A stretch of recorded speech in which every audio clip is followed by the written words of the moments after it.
Good morning, I'm Taylor Wilson, and today is Monday, September 23rd, 2024.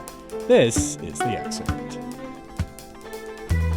Today, the latest from a weekend shooting in Alabama, plus how school superintendents are grappling with upended school life in the wake of shootings. And we discuss the threats facing election workers and how they're dealing with them. At least 4 people were killed and more than a dozen injured after shooters fired into a crowd in Birmingham, Alabama, Saturday night. An intensive search was underway yesterday for suspects in what Police Chief Scott Thurman called a hit. He said gunmen rolled up in a vehicle around 11 p.m., got out, and fired into the crowd on the streets at the city's entertainment district, a popular area of shops, bars, and restaurants. He said the shooters then fled the scene, where more than 100 shell casings were found. The victims included the person who was targeted, he said, but added that he did not know the motive for the killing. Birmingham Mayor Randall Woodfin said a Glock switch had been used that converts semi-automatic handguns into automatic weapons. The devices are banned by federal law. Legislators have pushed to codify the ban under state law, but that effort fell short in the last state legislative session. After a fatal high school shooting in Georgia earlier this month, districts around the country have been flooded with threats. I spoke with USA Today breaking news and education reporter Zach Shermley about how shootings upend U.S. schools, even when there's no gunfire. Hello, Zach. Hey, Taylor. Thanks for having me. Thanks for hopping on today. So I want to just start by hearing about this New York superintendent you wrote about in this piece. Would you just tell us a little bit about him and, unfortunately, his history with gun violence in school? Yeah, so we spoke to Michael Bennett for this story. He's a superintendent in Greenville, New York, which is a pretty small community about half an hour outside of Albany, which is the state capital there. And he's one of many school administrators in this country who's actually been personally affected by gun violence in a really intimate way. In February of 2004, he was getting ready to teach a social studies class at a high school in another small New York town when he heard what he later described as booming sounds. And at first he thought they were construction noises and went out to investigate with another assistant principal. And when they rounded a corner, they saw a student holding a shotgun. Long story short, the student pulled the trigger and lost their balance and eventually shot Bennett in the right leg. Thankfully, the student was restrained and no one else was hurt. He actually served many years in prison and has since been released and is kind of a mental health advocate now. But I bring Bennett up because he was one of many superintendents and principals across the U.S. who were also kind of scrambling in the last couple of weeks to contend with the ramifications of the shooting at Appalachia High School in Georgia earlier this month. And his case was particularly unique because he just marked the 20-year anniversary of his own school shooting. Yeah, Zach, as you mentioned, we saw this horrific shooting at a high school in Georgia earlier this month. What have we seen really nationwide in the weeks following that incident as it pertains to other threats, canceled classes, and some of the other ways this incident has affected schools around the country? Yeah, people like Bennett, superintendents and principals, they've seen gun violence repeatedly disrupt the American education system, even in classrooms thousands of miles and, multiple time zones away from shootings like the one that happened in Georgia. And in the days and weeks that followed the incident in Georgia, other schools experienced a rash of threats, which is, a pretty recognizable pattern at this point in America. In recent weeks, authorities arrested children, schools were closed, they were put on lockdown, and police presence was increased at a lot of campuses. But for some reason, and we're still trying to figure why this is, Taylor, but this incident seemed to disrupt learning in a pretty significant way. And, Zach, we have a tendency to highlight these, high profile incidents of gun violence in schools like this Georgia shooting earlier this month. But how common is this type of gun violence? How common are school shootings in general nationwide? Yeah, Everytown for Gun Safety, which is a group that advocates for gun violence prevention, says that it recorded 139 school shootings in the US in 2024. So that's so far this year. They say those incidents resulted in 42 deaths and 91 injuries nationally. And then an analysis from that same group found that in the last school year, there was the second highest number of school shooting incidents since Everytown began tracking gun violence at schools more than a decade ago. And Taylor, far from these shootings, like I said, schools feel the ripple effects, assessing the credibility of threats, especially viral ones that spread online that often crop up when something like this happens. It's just becoming increasingly common and challenging, and it's a part of the daily lives of a lot of school leaders. I'm curious, Zach, how technology and the proliferation of social media play into this conversation. Does technology help or hurt educators as they try to grapple with the real threat of gun violence at their schools? Yeah, it's really hard. Posts on TikTok and Instagram, for example, they landed several students across the country in custody in recent weeks. And then you have Twitter, now called X, which has different verification standards. I probably don't have to tell you that for content that makes it harder for some parents to be able to deduce whether things that they see online are coming from official places like school districts or not. And then the social media algorithms on that particular platform can incentivize the spread of inaccurate information at times. I talked to one superintendent in Virginia who told me law enforcement officials in his town have spent days tirelessly running down leads, tracing the origins of threats that show up on social media and then result in parents frantically calling the district trying to figure out what's going on.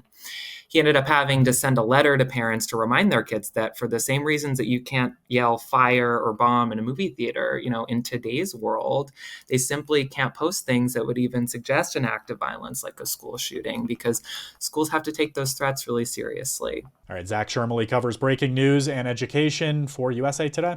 Thank you, Zach. Thanks, Taylor.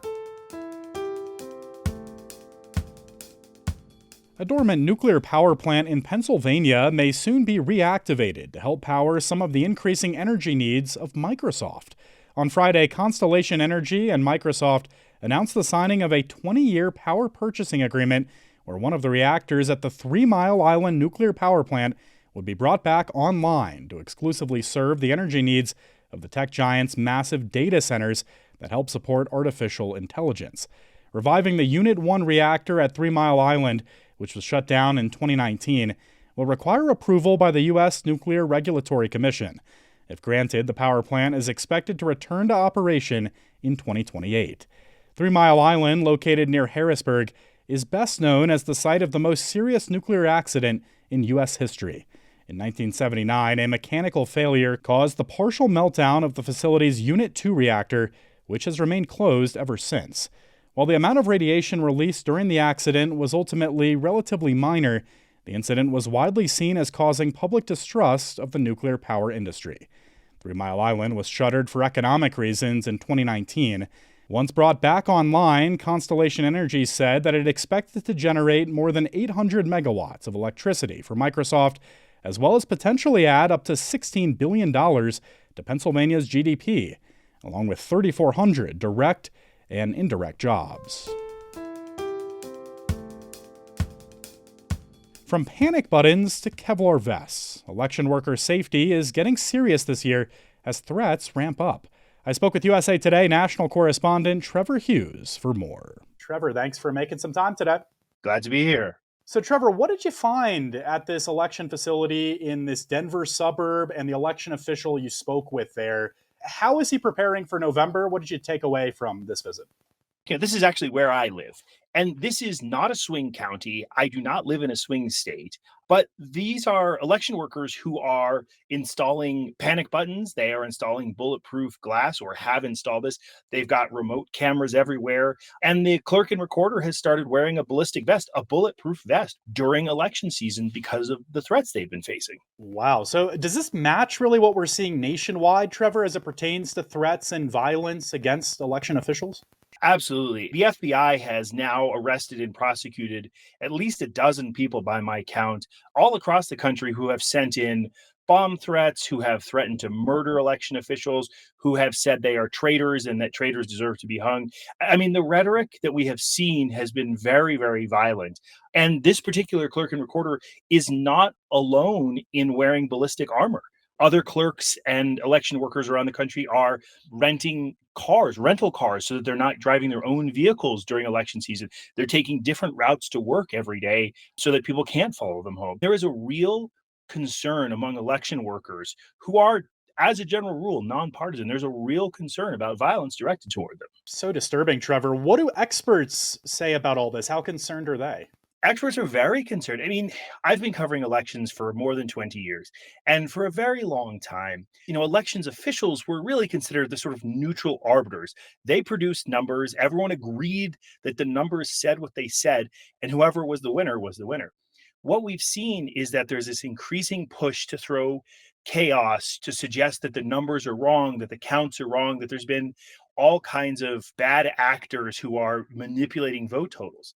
And some of the people who are raising those concerns or making those allegations, which are, as a rule, entirely unfounded, many of those people are Americans, but we are seeing an increasing amount of nation states who are interfering in our election. The FBI has a whole task force on this. And so there's a real concern that other nations, hostile nations, are trying to sow chaos and division within our country, cause people to question the results of the election.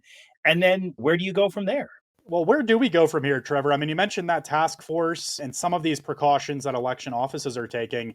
Is it really down to the Justice Department's Election Threats Task Force to try to prevent some of this? How do they play into all this? And can you just explain really what that organization is? The task force has been doing a number of different things, one of which has been prosecuting threats made against elections officials. But the FBI is also looking out for those nation states that are sending phishing attacks, that are sending fake memes around or amplifying memes that exist. There's a big push among the law enforcement apparatus to really protect America from this.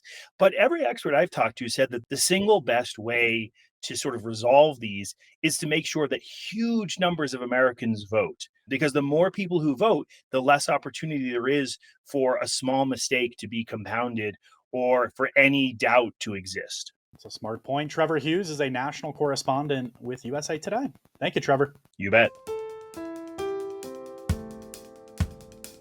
For centuries, a number of bird species have completed long-distance migrations in tune with ancient spring rhythms, like trees budding out into leaves in various shades of green. But that's changing. Spring arrives earlier than it used to, driven by warmer temperatures.